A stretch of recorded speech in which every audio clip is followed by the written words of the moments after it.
Hello. Ideastone is a micro business. We're trying several different ways of calculating our greenhouse gas emissions because we can't meet our pledge to reach net zero by 2027 without knowing how much we emit now. We're sharing our progress and the things we're learning.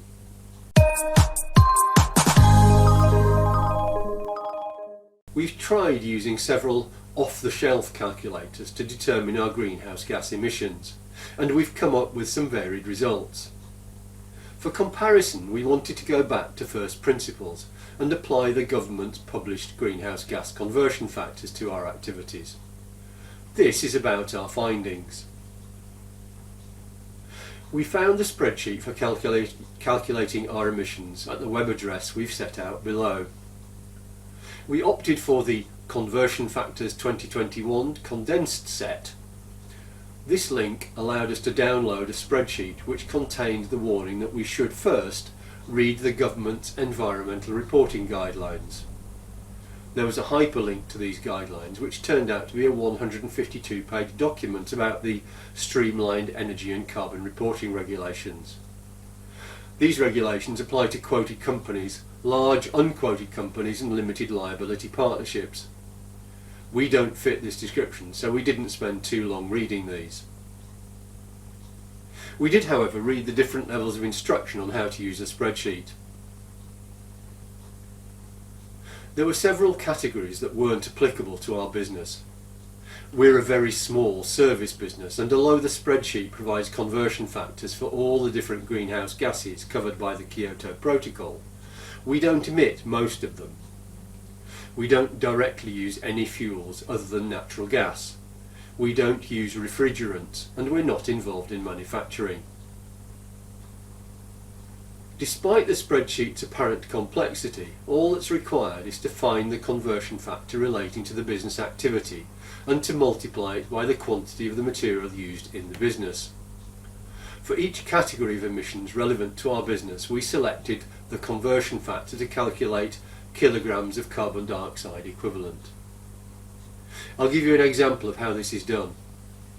If your business uses 15 tonnes of concrete in construction each year, you select the appropriate conversion factor, which is 131.76 kilograms of carbon dioxide equivalent per tonne of concrete from primary material production.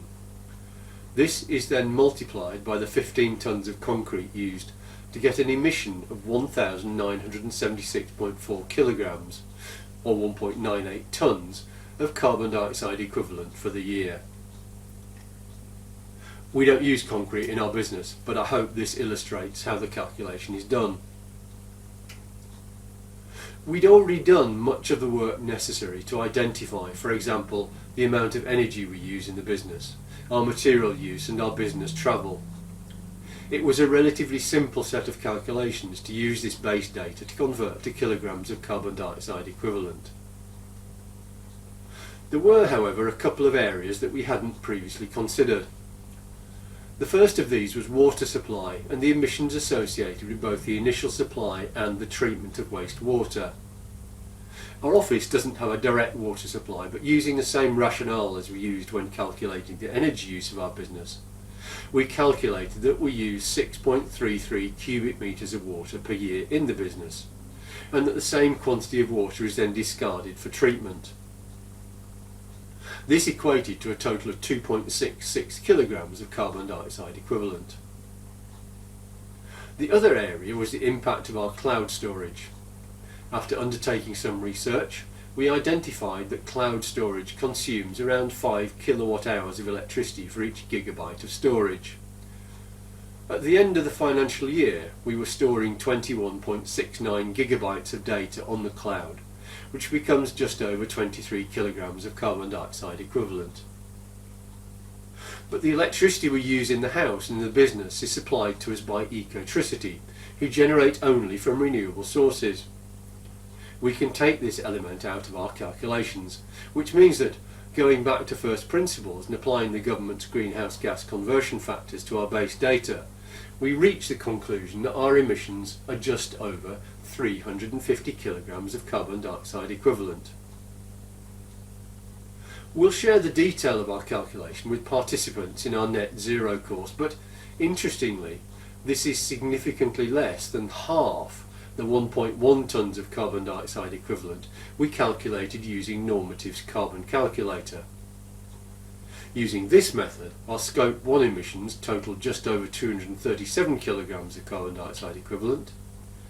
We have no Scope 2 emissions because our electricity is generated using renewable sources, and our Scope 3 emissions equated to just under 113 kilograms of carbon dioxide equivalent. We'll discuss this in more depth next time, but if anyone has any thoughts about the significant discrepancies between calculation methods, we'd be interested to hear them.